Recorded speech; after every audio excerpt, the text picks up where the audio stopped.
शहर कराची में जराइम और जराइम के मुर्तकिब अनासिर बरसों से इंतहाई मुनज़्ज़म है, जबकि शहर में कानून गैर मुनज़्ज़म और बज़ाहिर गैर फ़ाल है।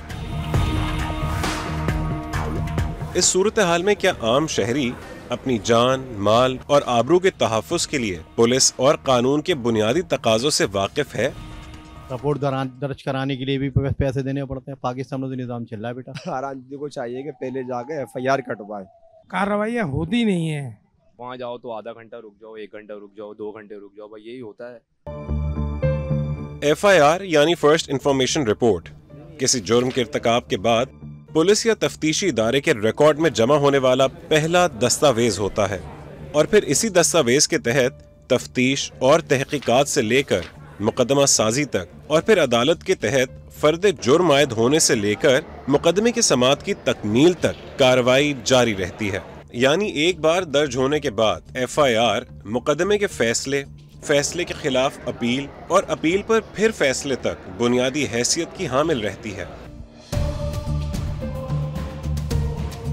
वारदात से बिलवास्ता या बिलावास्ता मुतासर होने वाला फर्द FIR दर्ज कराने का मजाज हो सकता है। अलबत्ता खास हालात में जुर्म से मुतालिक मालूमात रखने वाला कोई भी फर्द मुद्दई हो सकता है।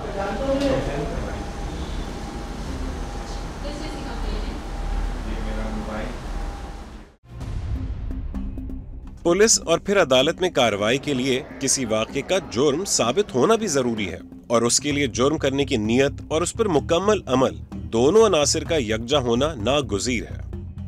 FIR का ये मतलब नहीं है कि हर बंदे ने जिस पे FIR हुई उसी वक्त उसने अरेस्ट हो जाना है। वो पुलिस का काम है फिर कि जब वो देखे कि भाई क्रेडिबल एविडेंस है और तो उस वक्त उसको अरेस्ट कर ले। जदीद कवानीन के तहत जुर्म दो तरह का हो सकता है। एक जुर्म काबिल दस्तअंदाजी या कॉग्निजेबल ऑफेंस और दूसरा जुर्म नाकाबिल दस्तअंदाजी या नॉन कॉग्निजेबल ऑफेंस करार दिया जाता है। जो सिस्टम होता है वो उसकी कॉग्निसेंस लेता है और एक FIR रजिस्टर कर देता है ताकि उस तहत इन्वेस्टिगेशन हो जाए, पता चल जाए कि कौन गिल्टी है, कौन इनोसेंट है, FIR ट्रू है, इंसिडेंट या फॉल्स है। काबिल दस्तअंदाजी जराइम में जानो माल को नुकसान पहुंचाने वाले जराइम शामिल हैं। इनमें कत्ल, इगवा, डकैती, चोरी, हमला, बलवा, हंगामा आराई और दीगर शामिल हैं। जबकि घरेलू झगड़े, तल्ख कलामी, तनाज़ात और लेन देन जैसे मामलात उस वक्त तक नाकाबिल दस्तअंदाजी रहते हैं जब तक किसी का जानी या माली नुकसान न हो जाए। लिहाजा ऐसे मामलात पर फौरी तौर पर FIR का इंदराज कानून के तहत मौजू नहीं।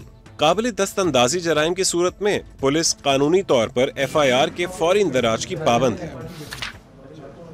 जो दो एसेंशियल कंडीशंस हैं वो ये हैं कि एक तो इंफॉर्मेशन रिगार्डिंग कॉग्निजेबल ऑफेंस हो, और दूसरा ये है कि उस इंफॉर्मेशन पे जो ओरली उसने दी है that will be reduced in writing और उसके दस्तखत कराए जाएंगे। मर्डर हो जाए, डकैती विद मर्डर हो जाए, कोई क्राइम ऑफेंस और कॉग्निजेबल हो जाए, उसमें FIR फौरन रजिस्टर हो जाती है। FIR को पाकिस्तान में गैर रस्मी तौर पर रिपोर्ट, रपट और पर्चा भी कहा जाता है। ये 18 अक्टूबर सन 1861 की बात है कि दिल्ली में रहने वाले मोइनुद्दीन नामी एक शहरी ने थाना सब्जी मंडी में चोरी की वारदात रिपोर्ट करके बड़े सगीर की पहली FIR दर्ज करवाई। इस पहली FIR में एक हुक्का, एक पतीला और एक कुल्फी चोरी का इल्जाम लगाया गया। एक ख्याल ये भी है कि इस खित्ते की पहली FIR उर्दू जबान में दर्ज की गई थी। उसके बाद तो गोया हर छोटी बड़ी बात पर लोग रपट लिखवाने और कोतवाल को बुलवाने की धमकियां देने लगे। सीधे करती है या चलना है थाने।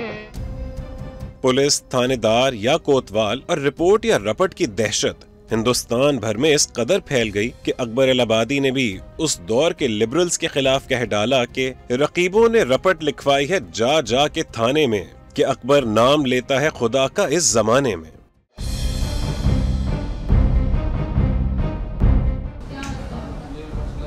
FIR का इंदराज बाकायदा एक कानून के तहत अमल में आता है। ये कानून ज़ाब्ता फौजदारी CRPC यानी the code of criminal procedures कहलाता है।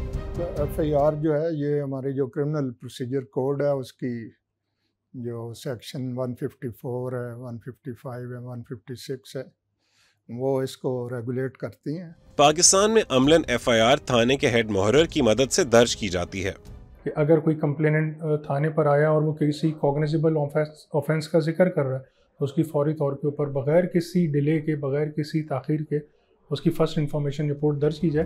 ड्यूटी ऑफिसर पाबंद होता है कि बुनियादी मालूमात मिलने के बाद वो दर्ज करदा मवाद मुद्दई को पढ़कर सुनाए। उसके बाद मुतासरा फर्द यानी मुद्दई FIR पर दस्तखत करता है या नाख्वानदा होने की सूरत में अंगूठे का निशान लगाता है।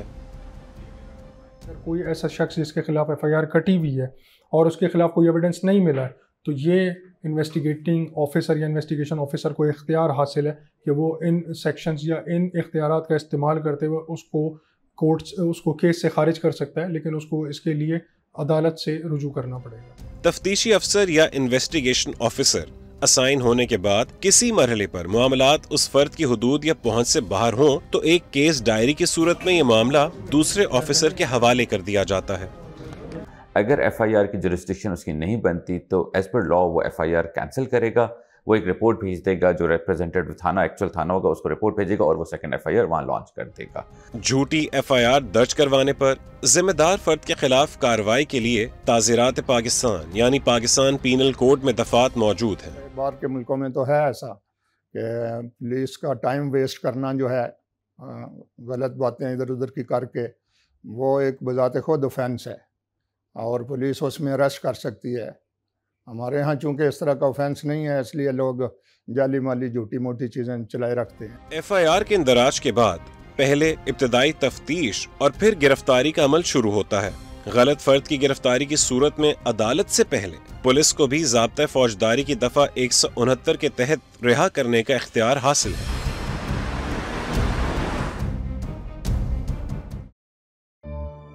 पुलिस की मदद हासिल करना हर शहरी के बुनियादी हुकूक में शामिल है। अंग्रेज राज में नाफिज किए गए इस निज़ाम से फैज़याब होना इब्तदाही से मायूब समझा जाता है, तो लिहाजा इसको बदलने की ज़रूरत है, इसको रीराइट करने की ज़रूरत है। इसमें बहुत सारी चीज़ें जो है उनको निकालने की ज़रूरत है, बहुत सारी चीज़ों को ऐड करने की ज़रूरत है। आम आदमी के जहन में पुलिस जैसे इदारे से मुतालिक तस्वुरात को बेहतर शक्ल देने की मुकम्मल जिम्मेदारी महकमा पुलिस और उस महकमे को चलाने वाले अनासिर पर आयद होती है।